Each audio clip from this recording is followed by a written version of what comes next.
Tell us what led to that point with regard to your dad and things of that nature. Sure. Well, I mean, I drank many years, in my 20s all the way up to my 50s, hanging out with the fellas, doing, what guys do.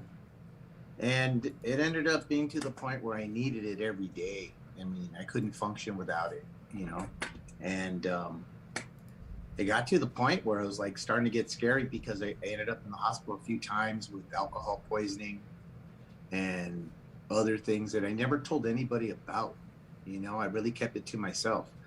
And so I'm sitting there in the hospital bed and I'm in ICU. I didn't even realize I was that sick. So I was in ICU. I said, this is the last time I drink. I literally made a drink and it got dropped off at the hospital.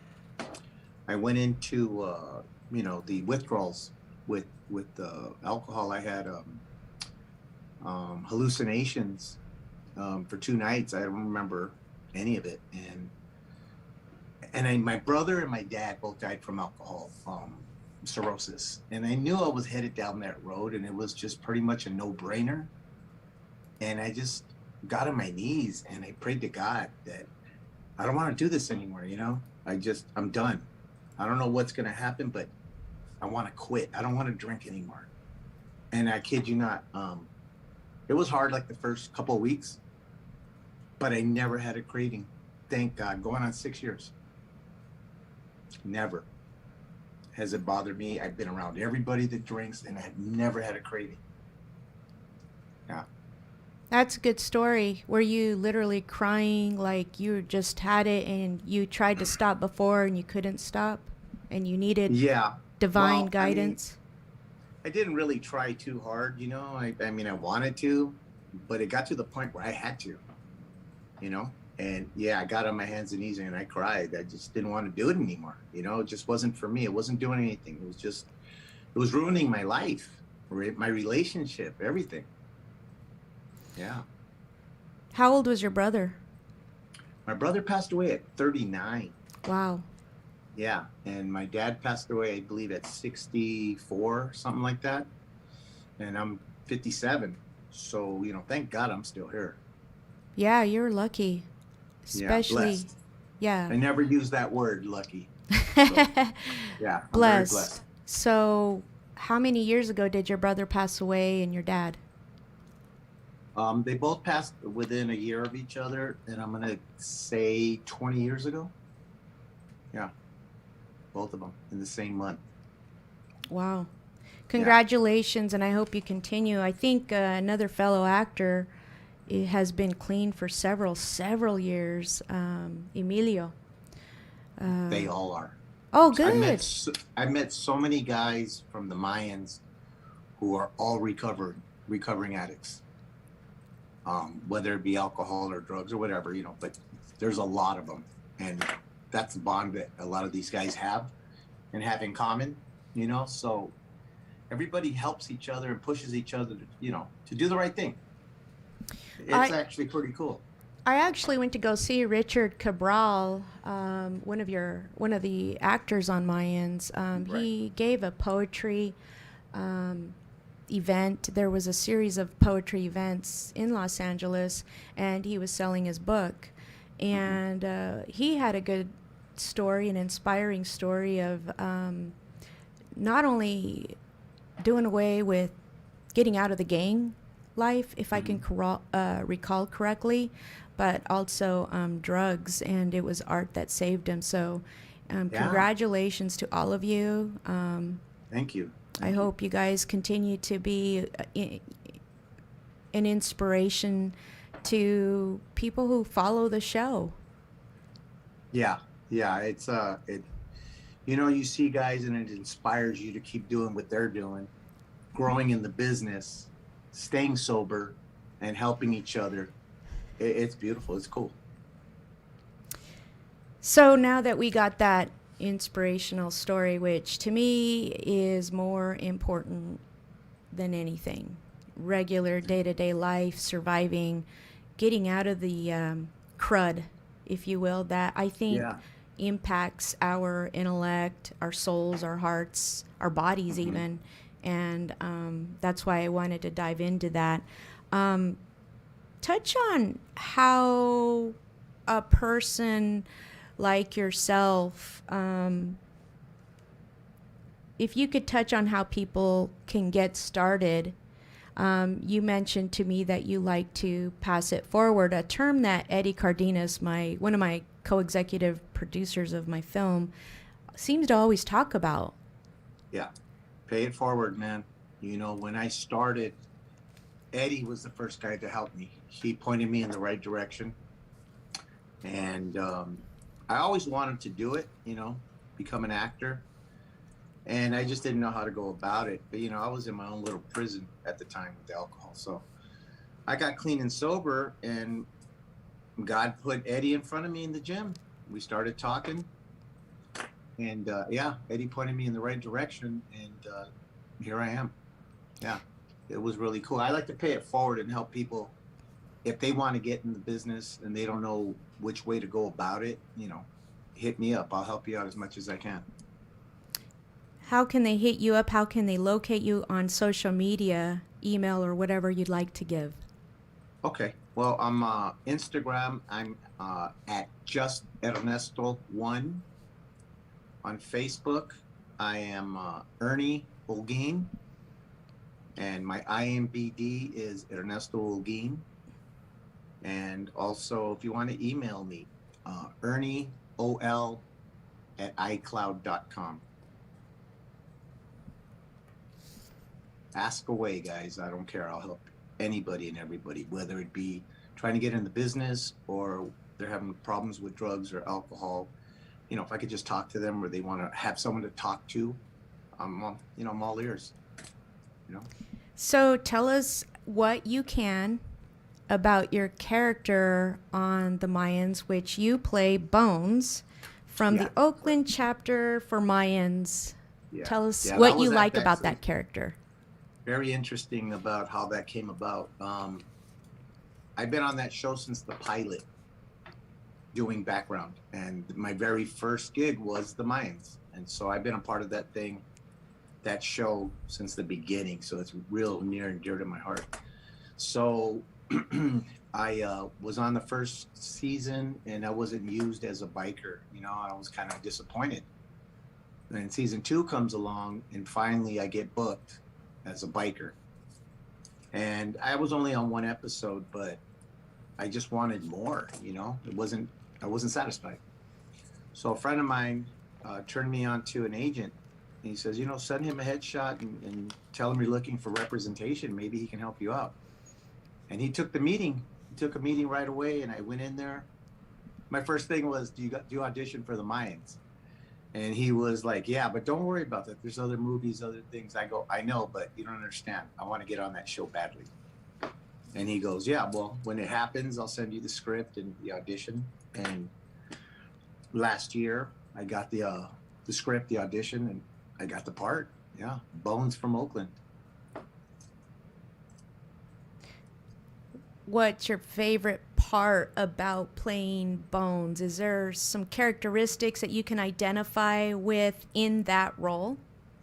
Yeah, it comes actually pretty easy for me because I come from the biker culture and the biker world, and all my friends are bikers, and Eddie as well. Just all my friends are bikers. So it's not a far stretch to play a biker. Yeah. I'm just being me on the show. It's pretty easy for me. I'm not pretending to be a biker. I'm actually a biker. So yeah, I love that. I just love being around the whole thing with the bikes and the cut, wearing the cut and everything. It just feels great. So you have been on, you've been on the Mayans, the Neighborhood, the Animal Kingdom. Let's talk about Animal Kingdom because I'm all caught up on all their shows. Animal Kingdom is actually pretty cool. I had been on probably like maybe 5 or 6 times.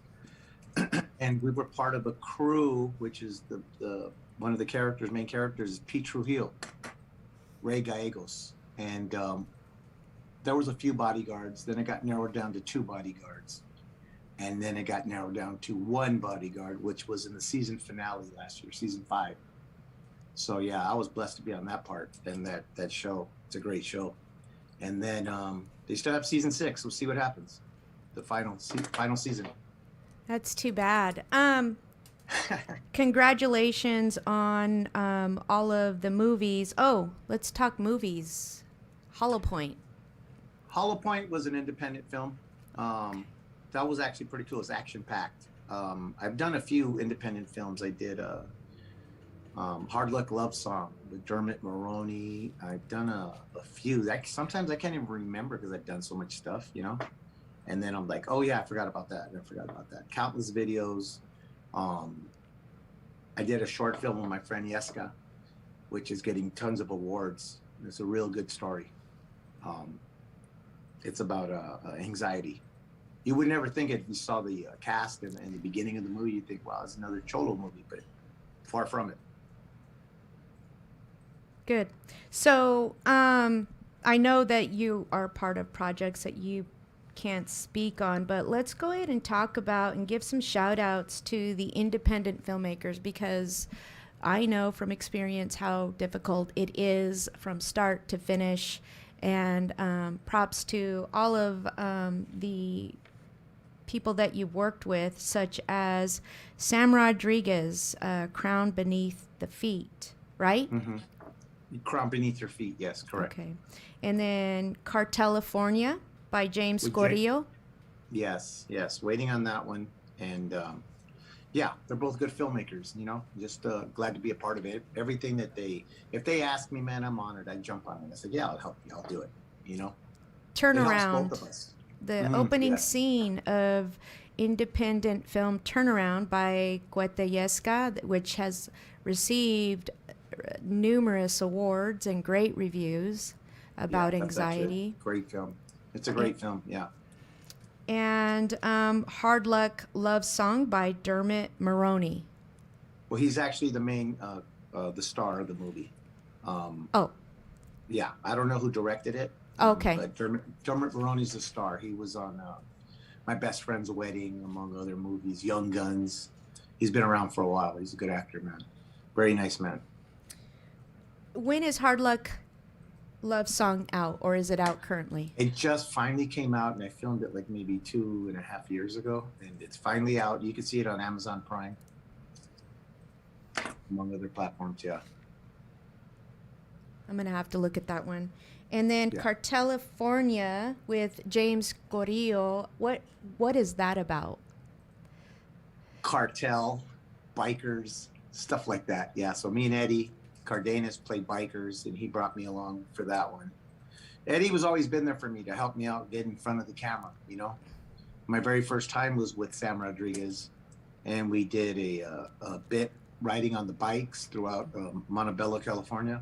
Okay. And yeah, it was cool. I was a little nervous, but whatever, you know. So I was in front of the camera, we did all that, and then all of a sudden they threw a line at me, and he says, "Oh, can you do that?" And I was like, "I guess, yeah." So I had to do a one-liner. And it all helped out because it got me comfortable in front of people, in front of the camera, in front of all that stuff. So when the real thing happened, I was relaxed. I was comfortable. I was like, I was supposed to do this. Good. Yeah. Shout out to Eddie. Is Cartelifornia available now? He's still editing it. Still waiting on that one. Oh, okay. Taking a little time, but I'm sure it'll be worth it at the end when he's done with it. Yeah. What about the independent movie Crown Beneath Your Feet with Sam Rodriguez? Is that out? You could look at clips right now that he puts out on YouTube. Oh. So he has clips of it on YouTube right now that you could see. Yeah. Hasn't been entered into film festivals yet or anything? I don't think he's done filming it, and then once he's done, he'll put it all together and then probably enter it then. But right now, he actually does put out some of the things we've done on YouTube, yeah. And what do you play on that one? A biker. Oh. Of course. What? Yeah. Do you play non-biker roles? What's going on here? Sure. I play on Animal Kingdom, I'm the mechanic. Okay. On The Neighborhood, I'm the mechanic. And I play bodyguard, cartel. I doubt I'm going to get the nice guy role, but it's okay. Well, if you wear your glasses, you can pull it off. And if I trim this a little bit, just not right now. Not ready. Not ready. But yeah, I'm willing to do whatever. I And have range. and what did you play on Turnaround? Again, in the opening Oh, scene. his Uncle Ricky. Yeah, I played Cuete's Uncle Ricky in the beginning credits, in the And beginning of the movie. and were you good influence in that movie or bad? I was his badass uncle that he looked up to, Uh-oh. and yeah, and then he Oh, grew up kind of being, idolizing him and being the same, style, okay. same way. Yeah, So it's a good story.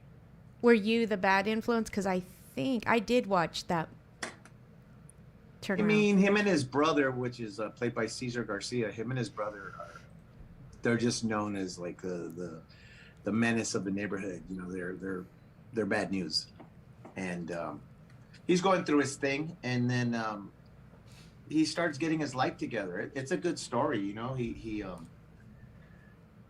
He starts to see the big picture when he starts going through therapy, and he sees things in a different manner after that, and that's the moral of the story. The turnaround, changed everything in him. Yeah. So you've played a biker, you've played a mechanic, the Mhm. uncle, Yeah. and Ricky. you know that in the entertainment industry, Chicanos, Latinos, Hispanics do not ordinarily get portrayed as doctors and, entrepreneurs. They Tell me can what. be. Tell me if you'd like to play a role as a good guy. Well, if I'm ever gonna play a good guy, and it would be a stretch, but I could probably play a cop. I'd have to be clean cut, but I could definitely play a cop, and I wouldn't mind doing it. Well, Cuete's all tattooed all up, and he played an undercover DEA agent. So I think, Yeah, I actually did. I actually played an undercover DEA agent with him on SEAL Team. Oh, Yeah, okay. I was undercover, pulled out my gun, whipped out my badge, and we got him in a bar. All right. That's when I first had met him. He was playing a cartel member, and we were waiting for him at the bar in Mexico. Were you? Yeah, I could do. Yeah. Were you a good sorry, cop or a Barbara. bad cop?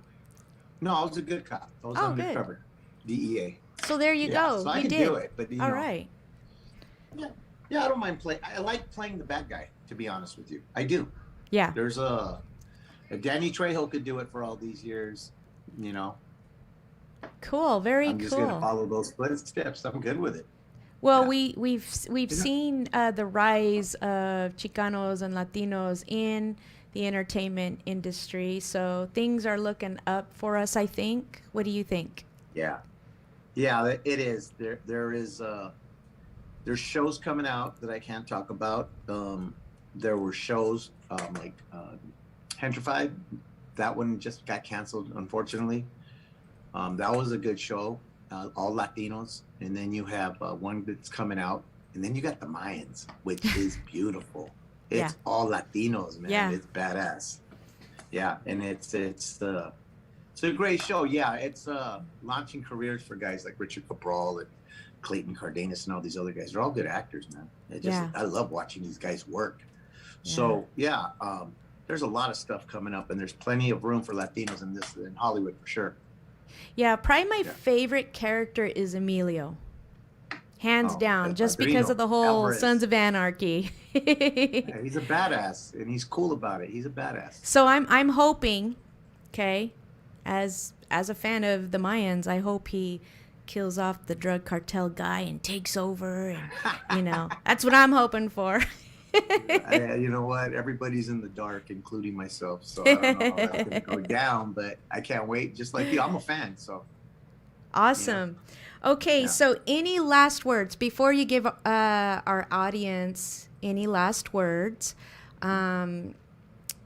Please tell them how to reach you if they want to, so that you could pay it forward, and in the event that they want to get started in the entertainment world as an actor, where can they reach you again? You can reach me on probably the best way would be through my Instagram at just Ernesto1. You could direct message me. If you want to leave your phone number or whatever, I can call you and we could talk. So basically, what you want to do if you want to get into the business, you want to start off at Central Casting. That's where I started. And pretty much everybody starts there. It's in Burbank, California, and you can actually join online now. Before you had to go in person. Now you can just go online. Nice. Yeah. So, and then if you want to up your game, so to speak, and you want to get an agent and you want to actually, audition, hit me up. I'll show you how to do all that. You get an agent, you get the headshots, and you start auditioning from home. It's different now. You had to go in there before in person. It's pretty intimidating. Now you can just do it from home and do it as many times as you need to, Yeah. Get at me and I'll help anybody out as much as I can. All right. And so to my audience, before I conclude this show, I want to give Ernesto any final words of encouragement, anything you want to say as we wrap this up. Follow your dreams. Don't listen to anybody. There's going to be a lot of haters out there that are going to say, oh, you can't do it. You're crazy. You're nuts. It's not going to happen. You suck. Give it up. Don't listen. Don't listen to anyone. Follow your dreams. Keep doing what you're doing. Keep grinding. Do what you do. And you will get better at it. You will catch breaks. You will start networking. And if you're serious about it, you will start going to acting classes and continue your journey doing this. And I don't care if it's an actor, a singer, a dancer. Don't listen to anybody. Chase your dreams. Life's too short. Absolutely. Thank you again, Ernesto, for joining us for the January edition of Tequila Onda. And to my audience, I will be highlighting a creative once a month. So I will have 12 creatives. And before I wrap it up, I want to invite the audience to visit fuerte.org. All right. This is an arts movement. And there is a filmmaking short contest that begins this Friday here in Phoenix, Arizona. And the prize is $3,000. So if you want a Blackmagic camera, go ahead and produce a 1.5-minute short and come to Phoenix, Arizona, or enter your information on fuerte.org. I'm Didi Garcia Blaze, your host, with producer Osvaldo Franco. And that will wrap up January's edition. Thank you again, Ernesto. Thank you for having me.